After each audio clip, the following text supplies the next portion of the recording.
We all have stress in our life, and we're going to have stress in our life. Can't avoid it, we can't predict it. And that would have been close to the time when, as a program, I intentionally started changing the language from wellness to well-being to emphasize, this holistic, this organic opportunity for individuals in the workplace to evaluate, what does it mean for me? What do I need? We don't all need the same well-being influence. And so having this opportunity to launch mindfulness and meditation was a different spin on that. It was, do you need to create more space in your life? And that could be mental space, physical space, boundary space. You can take whatever intentionality you need behind it to make it your own. In a corporate world where all employees have great leaders with no egos that create fun cultures where people can do their best work, the employees and companies thrive while doing great things for the customers, themselves, and each other. Well, we know that rarely happens.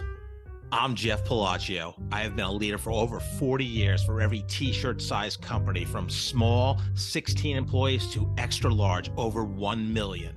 Please join me while I interview outstanding leaders that will share stories of great leadership and not so great. It will help you become a better leader while poking fun about all the crazy shit that happens in corporate America. Hi, I'm Joe Deshawn, and welcome to the Corporate Couch with Jeff Palacio. Today, Jeff is interviewing Haley Profit. Haley is the founder of Haley Profit Consulting, LLC. She is a certified workplace wellness program manager, a certified mindfulness facilitator, and a certified resilience and thriving facilitator.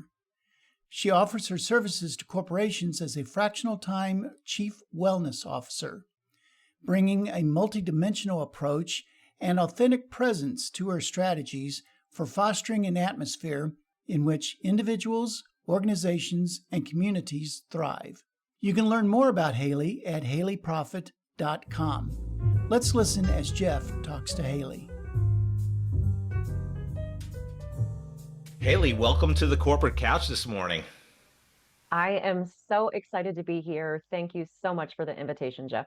I am so excited to talk to you because this is going to be one of my favorite topics that you're an expert at. We met through an introduction from Mary Mesner and chatted maybe about a month ago for the first time. But, I'm a big believer in health and fitness, and I think it, helps you be a better, not only work professional, but a better human being because you're healthy. And as Ralph Waldo Emerson has said, your health is your wealth. So since you're a wellness expert, I'm excited to dig into your career and your journey and how you started your own consulting company.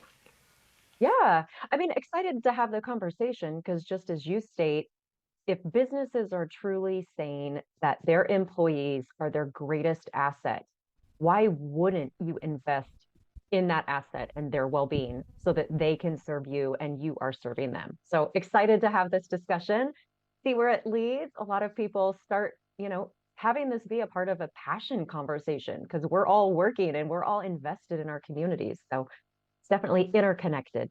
Yeah, absolutely. And I'll give a special first time ever announced in public. I'm going to start doing some Corporate Couch special editions on a monthly basis and just ask various C-suite executives and experts about different topics. So I'm going to start with company culture, talk about the fractional model in another episode, but I want to talk about health and well-being of professionals. So definitely you'll be a guest on that abbreviated podcast. I'm basically going to ask one question to various people and let them answer it, and then put the aggregate responses in a special. I love it. It's like putting together a little love seat version then of the couch, just a little sprinkle of expertise from all of these corporate leaders. Haley, you might the love seat edition. Oh wow, that you might have Makes just it meaningful. I love it. So I always like to start with a fun question. We're so used to Zoom since the COVID pandemic. I believe you were still at Garmin at the time. What's the craziest attire you've ever seen on a professional Zoom call, or lack of attire? Right. It could swing either way for sure, based on what every individual has experienced over 3 years of virtual fatigue. Oh gosh. You know what? I spin it and actually say my experience wasn't even around attire. It was the background distraction, right? We got so used to pets and kids and spouses and roommates. And Yeah, it was the children that I would see running in their undies. yeah, You can't wrangle everything in your life. yes. And it became the norm of appreciating and accepting. And what are you going to do? We embrace it. That is whole person reality of how we were living for so long. Yeah, 100%. I do think it helped. The pandemic helped people become more empathetic because of what everybody was dealing with. So that was a positive that came out of it. Obviously, in my mind. Yeah, I think it's a great depiction of this transition, using HR as example of it's not only about human resources in a business or a company, it's this shift intentionally to being human centered. And it really taught us we had to lead and will continue to lead with a human centered approach to how we're working. Yeah, I totally agree. Mark Mears, who interview I just published this week, you two should definitely meet. But he says a lot. Let's put the human Yes, back in human resources, and I love that exactly. line. It's sad you have to say it, but it is a thing, and we'll dig into more on that, I'm sure, as we Yeah. chat. So it's the corporate couch, and we're not going to get into a therapy session, but I think what you did as a child helps define you as an adult. So, what was fun for you growing up? What was the things you loved to do, Haley? Yeah, I will say one thing that was very consistent through my youth was tennis and finding this love for the sport. I was very much more accustomed to play individual sports, and I loved it. I loved that it gave me the freedom. The competitiveness was on my shoulders. My success was on my shoulders, and how much that taught me to dig into how can I grow? How can I challenge myself? How can I step outside of my own comfort zone? When I translate that into, we all have a safety zone we like to stay in, but leveraging my love for tennis growing up and competitors that at a young age, not knowing at that time what imposter syndrome was like, how I could use that to motivate, use that to challenge myself.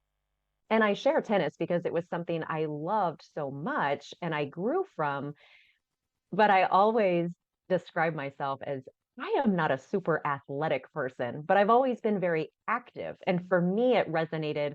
I didn't need to be the best of the best. I wasn't going to be playing at Wimbledon in my near future, but to be active was important to me. And as I think about my journey and going on to college, it didn't really resonate yet. In fact, funny story, Jeff, I don't know if many people know this about me, but my freshman year, I thought I was going to major in youth education or youth development. And oh my goodness, that was not part of my journey. It was my second year in school, really understanding that for me, it was this style of how we live our lives. But I will say I share that story because I could connect the dots, recognizing I was so passionate at that time in my life. And I'd worked for years in daycare centers and summer camps and with special needs children. And I loved all of it.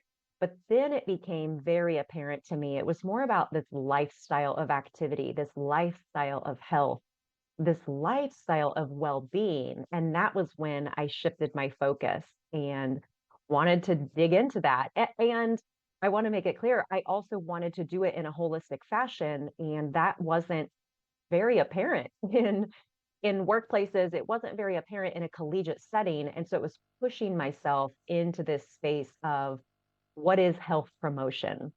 It'd been around workplaces for decades, but how do you really define it and settle into this degree phase and embrace that? And so I frequently describe it as I'm blessed to do the work I do because I am passionate about it, not just personally, but especially as it relates to businesses, workplaces, communities that we live in and are a part of. Yeah, we're definitely going to dig into that. So I want to talk about tennis for a second. I did not play tennis growing up. Blue collar family. My dad was a union welder, so that was kind of a elitist or a sport. But my son played, and he got to a USTA ranking in the Heartland region. It was a 5-state region. At 12 and under, he was like 65. So, but what I love about tennis for kids, one, it's a lifelong sport. You can continue playing, into your Mhm. 70s and 80s. But what I love about tennis is for kids is you have no coach when you're playing. It's all, like football, you have coach, baseball, basketball, soccer. There's no coach. Like, you got to figure out what's going on yourself. And I just think it's just a great teaching tool to to be accountable and to figure out your own challenges and how to fix them. I don't know if you have any Yeah. thoughts on that. And I take it a next step further. What I hear you saying that resonates with me is it's a mindset game. And how much playing when you're younger, you may not necessarily connect those dots or not directly, but to your point of there's not the coach on the court with you, it's learning to shift that mindset when you are down in a match or you're feeling that you're not playing your best in that match, how you can cultivate that mindset. And I think that I want to call out that correlation is how can we embed this mindset training, these resiliency techniques, all of these practices younger and younger and younger. That wasn't something formally included in any of my training or coaching or playing over the years as a young athlete in that tennis space. But now as an adult, definitely drawing the connection on how much, and we've heard athletes talk about the mindset game in athletics for years. That isn't new, but it's highlighting in every individual opportunity for us to be active how influential that mindset match is in and of itself too. Yeah, absolutely. Just to finish up on the childhood part of your journey, did you have any aspirations to be something when you grew up? Like, did you say, hey, I want to be this when I'm an adult? Oh gosh. Well, don't we all? And the problem is I had too many. I thought I was going to run the world. I thought I was going to live in New York City and be a lawyer. Oh my gosh, I never would have lasted a minute at law school. So, yeah, definitely these aspirations to be big and bold and audacious. And I would never say that I didn't feel like I left any of those behind. They just changed and became different versions of that same vision I had, but in a capacity that resonated with me as Haley as an individual. It's funny though, a lot of my guests didn't have any, they didn't, which I was surprised as I asked that question, thinking like like you said, everybody has some aspirations of I want to be this when I'm an adult, but it's just interesting and it's neither here nor there. So you go to Emporia State for college, and you briefly touched on it. You started with the youth development, Mhm. kind of, I'm going to do something as an adult in that arena. And so, what made you actually pivot? Yeah, it was my sophomore year at college. And when I began to realize it wasn't so much the early childhood education, youth development, it became clear at that time that the path was going to be around one, nutrition, dietetics, kind of that direction, or secondarily, more that physiology, kinesiology route. And so I found my niche and love for this space around health promotion. And so my bachelor's degree is in health promotion with an emphasis on workplaces.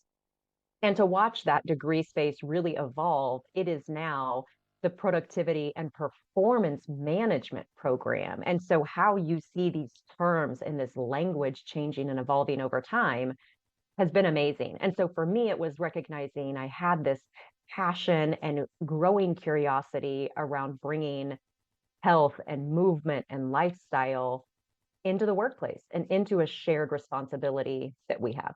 Emporia State had this health promotion degree. Was that unique at the time?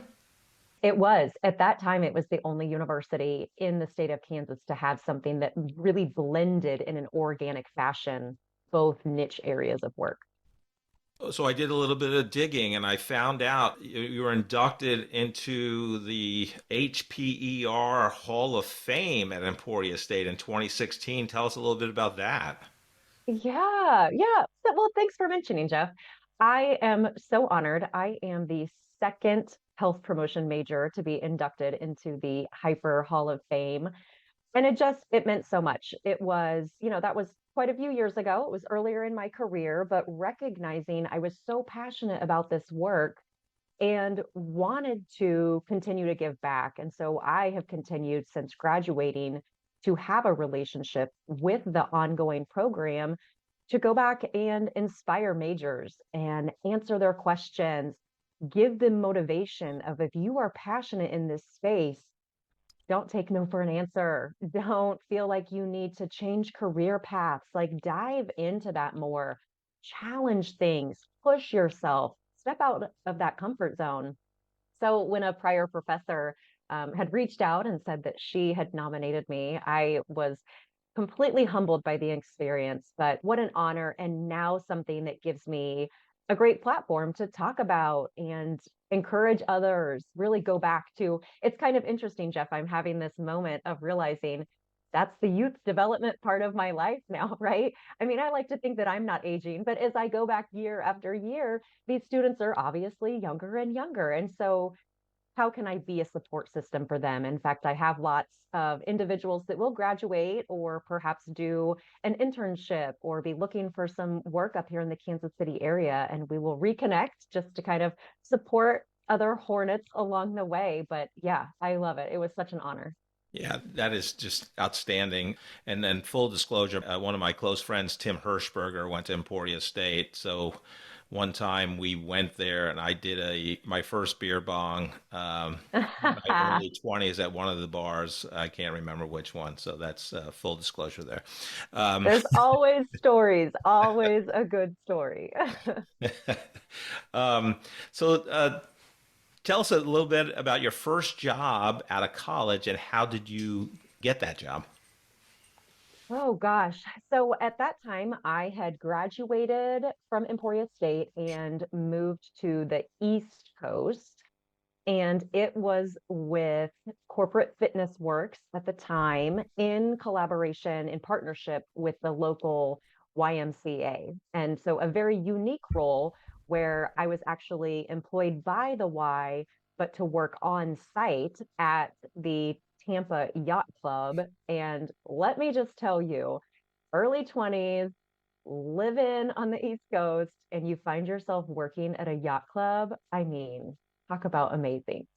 Any celebrity sightings in Tampa Bay? Oh gosh. I think just where my interest and my free time tended to be, it was actually more around athletes in the space. So you get your Rays baseball players, you get your Bucks football players. And so that was really fun to watch, having it always grown up in the Midwest, in Topeka and kind of Kansas City, to be in a different city and to watch their local athletes engage with the community, to follow athletic events there in town. That was really fun for me. Yeah, I'm sure. I'm sure. Tampa Bay is beautiful. That whole area, Clearwater, St. Pete. It's a great area. So you spent the vast majority of your career back in Kansas City at Garmin, one of the biggest employers here in Kansas City. Tell us how you got that job and what was your highlight experiences at Garmin. Yeah, so my last 12 years in the corporate space in-house were spent at Garmin, and it was wonderful. I had an opportunity to build a brand new program for them around corporate wellness from the ground up and really watch it evolve and watch how employees resonated with the information, but then to also see the translation in language over 12 years about what well-being became and how it stretched from a business perspective to think beyond physical well-being. I think that it's very clear to say we are beyond, when we discuss corporate or workplace well-being, that it's beyond just the physical aspect. But, when you go back 2011, 2012, from a wearable perspective, some of the early onset devices that weren't specifically tailored and targeted toward marathon runners and triathletes, they were just becoming a thing. And so to evolve that simultaneously with this idea of what does meditation in the workplace look like? How do we talk about mental health and resiliency?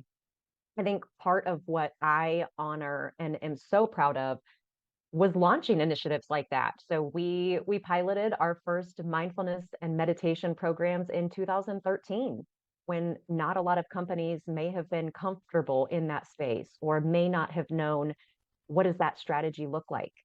It was 2016 when I curated an in-house resiliency program and really took it upon myself to understand, okay, I see this growing trend. We need to address mental, emotional, behavioral health in the workplace, but I've got to meet this population where they are. And so hosting some focus groups to learn from them, what language does resonate? What do you want to address? And then that became a resiliency program that we offer year over year, if nothing else, as a resource and a tool that employees and leaders, managers at any level, could go to for conversations, for a resource system to be able to support the employees. And of course, that barely touches the iceberg of everything that we were able to accomplish over 12 years, but definitely a few highlights that I'm certainly proud of. Yeah, no, I love it. My podcast mentor is Tim Ferriss. He has a little bit more popular podcast than mine, but I listened to his podcast early on and still do. And once I learned that 80% of the guests on that podcast meditated, I was very interested. I had experimented when I was in my early 30s. There's a famous book, and I may not get the author, John Kabat-Zinn, I think. Wherever Yep. you are, there you are, something like that. I read that book, but I just didn't get into it. But yeah, I've been meditating a long time. But so how that in 2013, that is really on the leading edge. Like, what made you get Yeah. into like a mindfulness program? Yeah. So it's interesting because of the timing of it, but it was also this shift in how do we no longer just host stress management programs? How do we go beyond learning how or acknowledging stress management? We all have stress in our life, and we're going to have stress in our life. We can't avoid it, we can't predict it. And so this was an approach to, and that would have been close to the time when, as a program, I intentionally started changing the language from wellness to well-being to emphasize whole person, this holistic, this organic opportunity for individuals in the workplace to evaluate, what does it mean for me? What do I need? We don't all need the same well-being influence. And so having this opportunity to launch mindfulness and meditation was a different spin on that. It was, do you need to create more space in your life? And that could be mental space, physical space, boundary space. You can take whatever intentionality you need behind it to make it your own. And then you pair in this idea of, let's sample some meditation. We can teach mindfulness techniques. We can teach through mindful tools, but let's sample meditation. Let's see how it goes. And it was amazing, even to me, to see that the content was resonating, individuals wanted to practice. And then a huge positive that came out of it that I don't even think was on the radar when we initially launched was that we also could see how this was embraced in the culture. It became a, let's take time out for this. I'm going to give myself permission for 5-minute quiet break. And I would even say, Jeff, talking about mindfulness and meditation became very umbrella so that individuals could decide maybe meditation isn't for me. But guess what? I learned all of these great breathing exercises, or I learned to go for a meditative walk, which, we're never, you're not walking with your eyes closed. You're not walking in the dark necessarily. And so it just created a springboard for how we could do that. And then that translated down the road to hosting on-site meditation sessions in a group setting. It became on-site meditation rooms. It really evolved into what, again, they needed. It wasn't just throwing something at the wall to see what stuck and what worked. It was hearing from the population, we love this. It's helping us. We appreciate this. We value it. And then I would add, it also created a springboard for mid-level managers and supervisors to address it or bring it up on team meetings. So I would frequently be asked, hey, can you come to our next team meeting or town hall and just talk for 10 minutes on the benefits of this? And it wasn't ever an intention of everyone needs to start meditating. It was, here are the benefits. And if meditation isn't for you, what other practice can help you with stress, can alleviate overwhelm? And so that, again, I think was the foundation in 2013 to be able to curate the resiliency program in 2016 that was welcome. And it wasn't, we're not ready for that. We don't want to talk about this. And so I think that I hope for others and anyone listening today that's, I don't know where to start or I don't know what's going to work. Some of it's trial and error. But if you come up with an intentional strategy to build on over time, then none of it just seems random. It is there with intention and purpose and helps the employees in that space. It's amazing. I study companies. I know a lot of companies. I just never heard of any company having that. And obviously there's 25 million, 30 million companies probably in the US. But yeah, I think it's fantastic. Usually it gets embraced by employees if the executives practice it in public and talk about it. Was that the case with Garmin? So I will say in our case, that was something that was a little bit more from the groundswell. It was hearing employees looking for something new, something different. Again, like I'd said earlier, they didn't want to just sit through a 6-8 week long stress management program. And so what we did is you can slap lipstick on a pig, but it was the same approach to the same topics over time, but now it was giving them different tools, different resources. So I will say it was a little bit different in terms of it wasn't necessarily the top of leadership saying we're already doing these things. But what I will say is it was leaders significantly recognizing employee current of loving the content, valuing that the workplace was offering it. And so that in turn is what had those managers, like I shared, reaching out, like we as a manager even want to learn a little bit more ourselves. So do you mind coming? And you're going to talk to the employees, like we're educating them and sharing great information and resources. But those managers were learning alongside all of the associates as well. Yeah, that's fantastic. There's a lot of, I don't know about 2013, but today there's a lot of apps. You have Headspace, Breathe, Calm. Mm-hmm. I use Insight Timer myself. Were you using any type of app for the employees? At that time, we were not. We strictly had it as an in-house program. And so through our on-site group guided meditations that we were offering, we were also recording our own to keep on the intranet. So making it easily accessible to them. But yeah, to your point, 2013, we weren't leveraging a ton. Now, I will add, in the unique scenario of it being Garmin, they could track metrics through Garmin devices and their Garmin app, right? So again, it's still trying to cultivate this entire holistic environment and ecosystem where we weren't needing to invest in a Calm app or a Headspace app at that time, but there were in-house internal resources that they could pair a lot of the information with. So I'm interested in the resiliency program. I think you said you implemented in 2016. Mm-hmm. So can you expand on that and what exactly is a resiliency program? Because that's a new concept for me. Yeah, we had the opportunity. I had kind of mentioned, I did some focus groups, I had all this content, but the opportunity was let's address mental health and do it in a meaningful way that meets our associates where they are.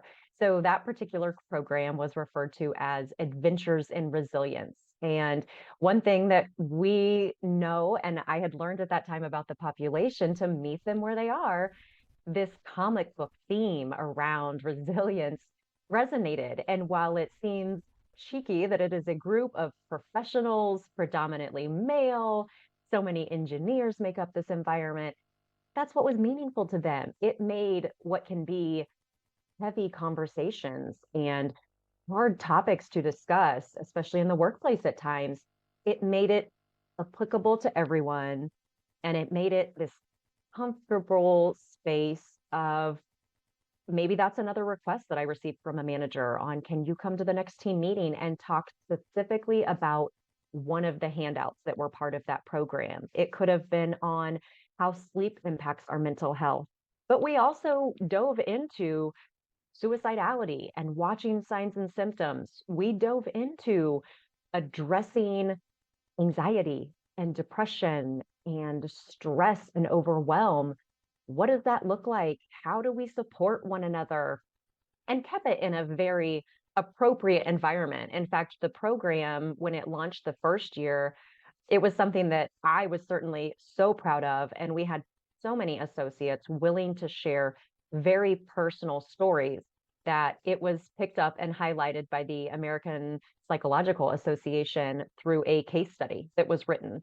And so I think that that just shows the power of having a workplace that can be vulnerable enough to discuss these things, these topics, these struggles, these realities that, again, the whole person is dealing with, whether it is personal, professional, home, work, community. And so leveraging Adventures in Resilience as that platform became something that we could continue year after year to update statistics, update some of the discussion points, update what was meaningful and resonated with our associates because you could embrace this was an internal program and it was something to be really passionate about. Yeah, that's just fantastic. I really have a new appreciation for Garmin. My first fitness watch was a Garmin, so there you go. Not counting Perfect. not counting the Timex Ironmans I wore. I just count that as a watch. But anyhow, so tell me, it seems like Garmin would have been fairly well prepared, just from an emotional, mental state for COVID, but tell us that experience in what you were doing Mm, in the well-being space and what challenges you had during COVID. sure. Yeah, I think it's always hard, Jeff, in a conversation like this to say, here are the great things, right? But from a positive psychology perspective, from a resiliency perspective, we do need to find some of those silver lining opportunities. And the pandemic certainly, like everyone, it certainly caught us off guard. We, to your point, we did have a great foundation of what well-being was, but it also was a significant indicator as to the hole that also existed around where we could do more. Like many workplaces, that was not a unique experience just to us, but it was finding those holes and going at a strategy that was meaningful to our employees and meaningful to the communities they serve and the families they were a part of during a global pandemic. A prime example that I share with so many was how we were able to, like others, leverage technology. And so really embed meaningful learning and development, leadership development, merging personal and professional development through these virtual classes, these virtual trainings. And I think it even caught me by surprise being a global organization, but specifically expanding some of that virtual learning space within the US, I had an opportunity to talk to our associates all across the US that it just the time and space and frequency as a one woman show leading this program pre-pandemic, it was hard to prioritize in the same fashion. And now I could have these employees on a call discussing resiliency, discussing mental health, talking about the blue zones and how do we focus on our own longevity so that we aren't always just focusing on emotional, mental, behavioral health aspects, continuing to train on styles of mindfulness strategies and techniques, addressing how do we live a thriving life and how can we have some action items around what does this mean, creating a consistent platform to discuss flourishing. And again, from positive psychology research, embed this idea of when individuals flourish, the workplace can flourish. So I think there were a lot of lessons learned. It was certainly challenging to consistently across the board be able to meet the needs of everyone in a unique fashion. But I would also add it was things that were on our radar, or I'm sorry, things that weren't on the radar that were a huge success. It was launching the kindness campaign through Dr. Michelle Robin and Small Changes, Big Shifts. And afterward, hearing things from our associates like, I thought I was kind, but I didn't know how much I needed to hear these things. I didn't know how much permission I needed to be given on it's okay to come to work and be kind. It kind of, like we started earlier, it brings back the human-centered approach to our workplaces. And that was what humans needed in a global pandemic. So not discrediting things that we don't have to have these grandiose programs and plans and huge investments all the time, but we've got to have a strategy that's meaningful for what our population needs. Yes, Dr. Michelle Robbins is a gift to Kansas City. She's phenomenal. Bless her. Yes. Yes. She was one of my first interviews, actually. So she's great. Really, I just applaud everything you did at Garmin. I noticed you were top 100 wellness professional in 2014. Then you got another award, top 50 wellness professional in 2016. So you're having this great career at Garmin, but then after 12 years, which accumulated in December of 2022, you decide to leave and go out on your own. So what was the draw to doing that? Was there something calling you differently out to leave Garmin? You know what? I like so many, I had a lot of internal reflection over the pandemic. I loved what I do. If nothing else, I hope that my passion for workplace well-being comes across as significantly to others as I feel it internally. And, it's interesting, Jeff. I get asked all the time, like, why would you leave? And oh my gosh, what was going on in your mind? Lots of things is what I will say first and foremost. But being a self-aware individual and tapping into my own emotional intelligence to recognize I've done a lot. I've provided a lot. We have grown a lot. And it wasn't anything necessarily ever on my radar, even before the pandemic. Yet I had this yearning passion that just continued to bubble up on I'm so passionate about this. And I had done such tremendous work while at Garmin and had great support. But how could I do it for others? How can I expand that and have it repeatable and have other employees feel that same passion from their employer?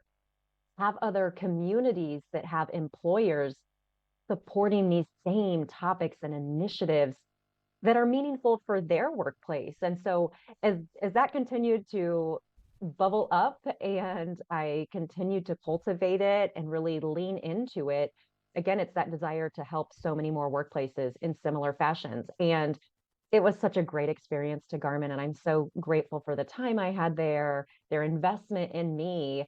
And now Kansas City is a small enough community. It's seen those employees in the community, and it's still great camaraderie. It's seen my own leadership team, over and over again at other events where we do support one another and we do continue to embrace and create these thriving communities. And so that's really what led me in this direction to help others. And then I think a different approach to the mindset that I certainly want to call out was me recognizing it was a time and a space where I could give to others. And I say that because I was allowing others to come in and take over that program. It didn't need to be the Haley Profit show any longer. It didn't need to be only the vision I had. And so sometimes things change over time and visions become different, and there's different pursuits that you may have as goals. And I wanted to really lean into some of those visions and goals and continue to go out there and inspire and empower others so that individuals can thrive, workplaces can thrive, communities can thrive. Yeah, I just think it's fantastic. Another guest on the podcast has said, people really have the calling, or they know what to do. It's the having the courage to do it. And and so I applaud you in terms of you actually did it. So what was your biggest surprise? You're at a big company, Garmin, a lot of resources, steady paycheck, great benefits, probably heavily discounted on all fitness equipment, watches, and all that. So what was your biggest surprise going out on your own 8-9 months ago?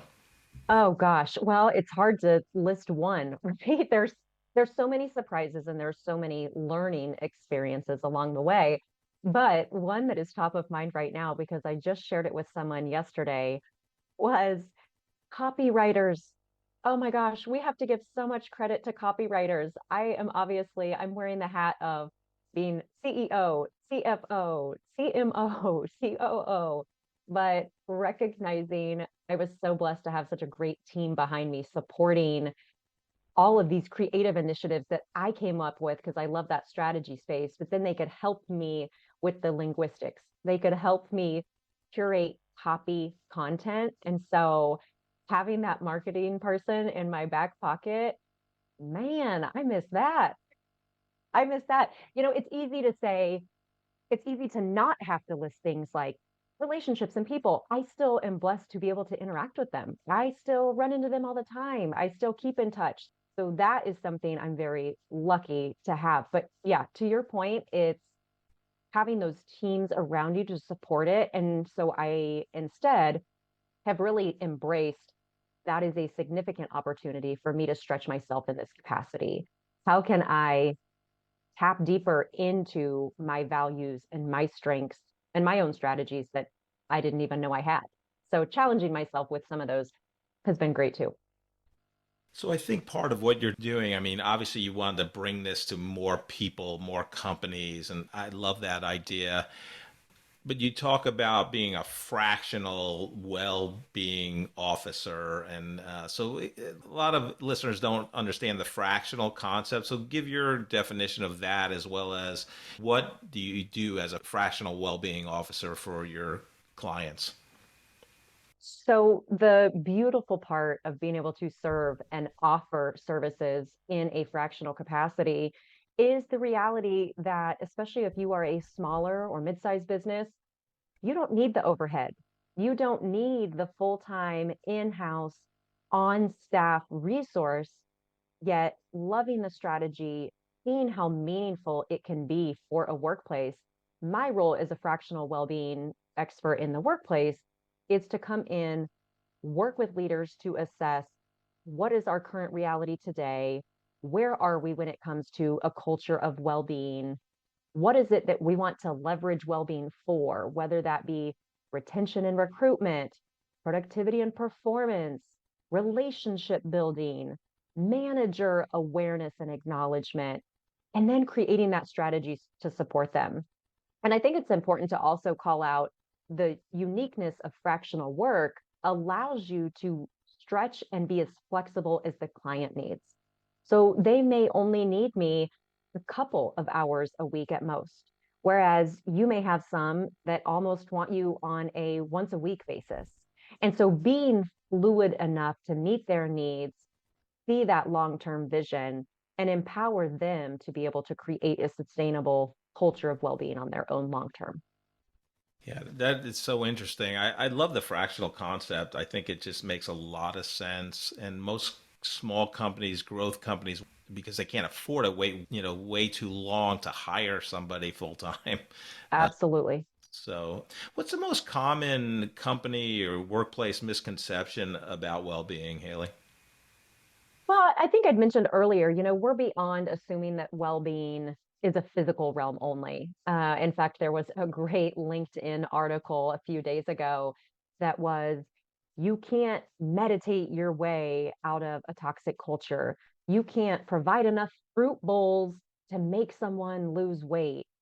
While there is time and space and place for a lot of those types of perks and programs to be a part of the strategy, a misconception that I still hear when it comes to workplace well-being, believe it or not, is that well-being shouldn't be on the shoulders of the employer. Well-being should single-handedly be up to the individual. Therefore, placing this expectation that we're reducing our benefit expenditure on our medical plan and that you should, as an individual employee, be taking care of yourself when it actually works completely the opposite. I mean, we know that neglecting well being is so impactful for the workplace that not only are they losing money and productivity, it's the burnout, it's the retention and the turnover. And so this misconception that it isn't a shared responsibility, and that Jeff could be an entire hour long discussion. And quite frankly, I have it with many leaders that are on the fence about how much am I willing to invest and put into well-being strategy for my business. When in fact, I tell them, how can you afford not to? How can you afford to continue to replace these roles that we see turning over? How can you continue not to get at the heart of what may appear on the outside to be physically unwell individuals? And how can you not support that of them? We know through plenty of data that there are opportunities. And when you prioritize well-being and when leaders believe it is a business imperative, not only are their people healthier, but the statistics show how much more profitable the business is, how much higher producing and performing the individuals are. So it's getting out of this space of whose responsibility is it? It's a shared responsibility. And how do we create and curate these environments and cultures and ethos that genuinely understand and value that imperative? Yeah, totally agree, Haley. Yeah, I know you're, 8, 9 months in, but have you seen any differences in gender in terms of your clients, the ones that are more receptive to what you offer? Interesting question. My perception is that I am not seeing the difference. However, what I may notice to be a difference is how comfortable they are addressing it. A prime example is a meeting with a client a few months back, and it was predominantly male in the room. And we had to build a foundation of trust in that space during that session, during that topic discussion, so that they could be really vulnerable to say, look, I don't even know how to address this. Hey, look, I've got this scenario and I'm not sure how to approach it. Hey, look, I'm in this environment with this within my team, but instead I'm kind of avoiding it. What do I do? And so I will say that there's some differences there, but if you truly get in a trusted environment and a space that values the conversation and are willing to adjust prior practices, prior techniques, prior mindset of why these conversations are important, then again, it equals the playing field completely. And that's human nature, right? I mean, physiologically, our brains work differently between men and women. Our body is made up differently. Our psyche is made everything, all the way down to chemistry. So we know that there's going to be a difference to some extent, but I will see, I've been pleasantly surprised. At least all conversations are open to everyone. Yeah, that's so interesting. I didn't know what you were going to say in terms of the answer to that question, but I would just, to me, What would like, your answer be? well, I would just my guess, and I think females are more evolved than males. I just think, I just think they would be more receptive to it and understand the importance of versus a male. And me being a male, I'm bad mouthing my own gender here, but yeah, Well, I was just curious. and I certainly don't want to get on a soapbox about women empowerment and women leadership, we still see there are significant differences in the makeup of senior leadership levels between male, female in the workplace. We still see it. We still know that that's going on. But to address your point, there are plenty of workplaces I've been in where it may be a single one or two females at the top of that leadership group that feel they have to fit in the box of a male dominated leadership team. So in that case, they may not be the most emotional there. There are times in that setting, a half dozen leaders, and I've got a male sticking around. And again, not to stereotype in the scenario, but maybe he wasn't comfortable even addressing some of these questions around supporting his team's mental emotional health. And that's fine. For me as a practitioner in this space, it's more about the work we're doing, the conversations we're having, and the impact we're making. I don't care the color of your skin or the makeup of your gender. If you are willing to have this conversation, let's do it. Let's rock it. Let's be impactful. No, I totally agree. A lot of my female guests that I've had, we've talked about like, so if a male executive cries, everybody applauds it, showing his emotions and all that. But if a female cries, executive, they're weak, right? I mean, so it's a double standard that's unfortunate, right? Sure. But probably have mentioned some of this, but when you look at the best company cultures out there in this well-being space, what are they focusing on right now, and what do you see as kind of the next trend?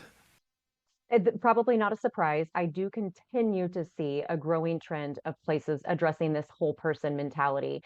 And not that workplaces haven't been, but I will say the shift I'm seeing now is it's going beyond perhaps just the in-house wellness or well-being program being a whole person focus into truly leadership, development opportunities, your C-suite understand and value whole person. That whole person is coming. This is not taking a shoebox off the shelf in the morning and putting on your work shoes and leaving everything at home and coming home at 5:05 and putting that work shoebox up and putting on the personal shoe. We know this. We're beyond that. And so workplaces that don't still need to be in the weeds of having the conversation and what does that mean? Let's just get into it. Let's address these things and making leaders comfortable in how to do that, how to embrace it, and how to practice boundaries around it. So that's one that will continue to go on, I believe, for quite a while. And then the next one that I'm definitely seeing as a growing trend, which isn't a surprise, is beginning to recognize and acknowledge that well-being does impact engagement. And specifically, how do we begin to tap into recognition in the workplace of individuals' performance, of their emotional intelligence, this idea of merging the two. In fact, there's a recent article and publication that has come out from Gallup in partnership with the Work Human group, focusing on just that. When we see individuals who have a high sense of well-being and feel that they are being recognized in the workplace, and it doesn't even mean monetarily. This is simply my supervisor, manager, boss recognizes and values the impact I'm making and my performance.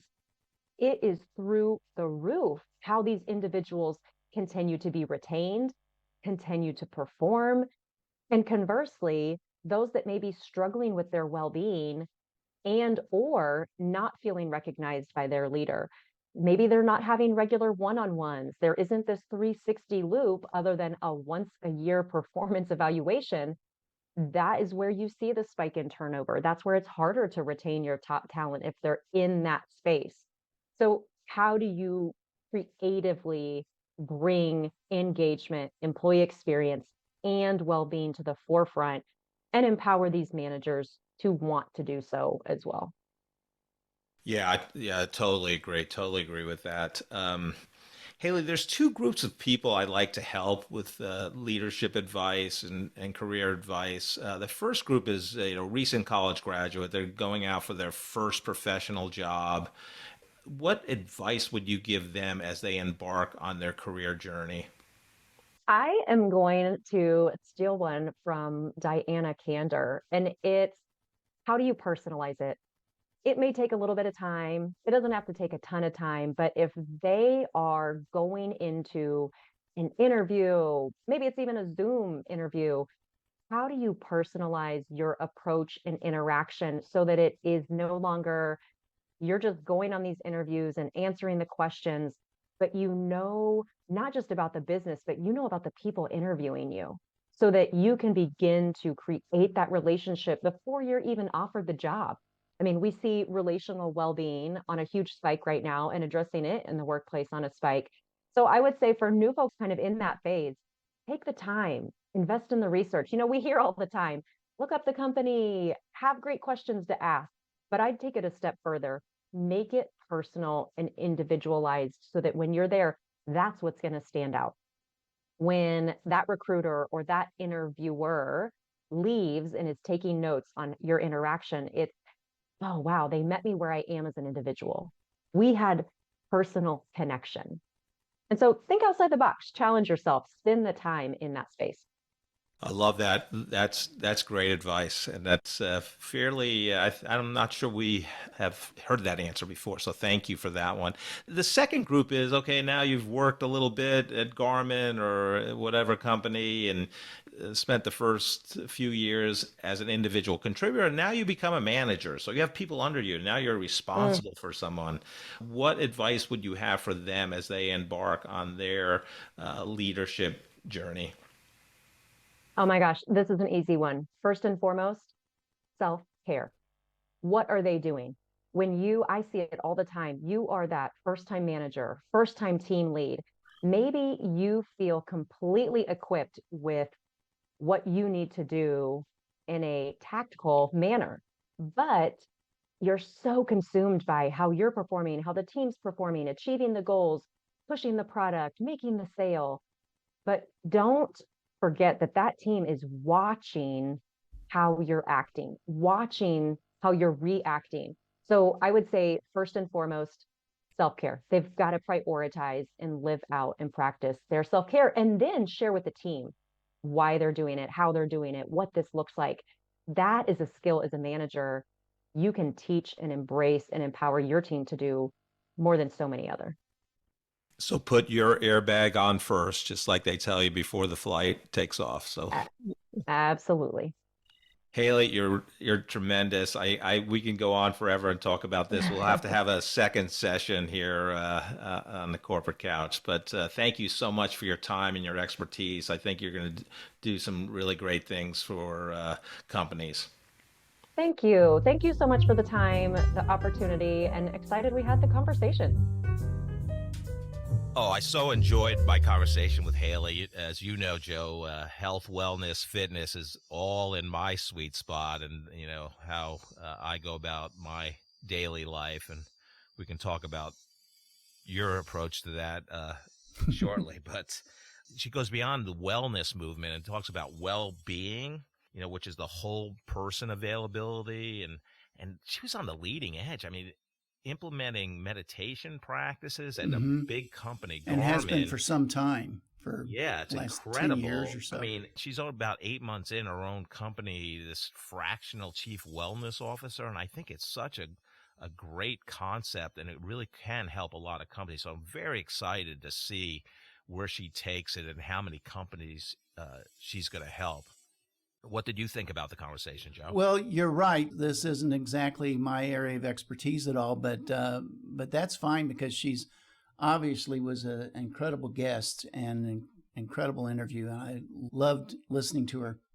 The one thing that I was very interested in is the fact that when she was talking about meditation, and meditation is not my thing. I'm just so chilled. I just don't know that I need a lot of meditating in my life. But one of the things that I do a lot of is that I take a lot of breaks. And sometimes they're health breaks and sometimes they're mental health breaks.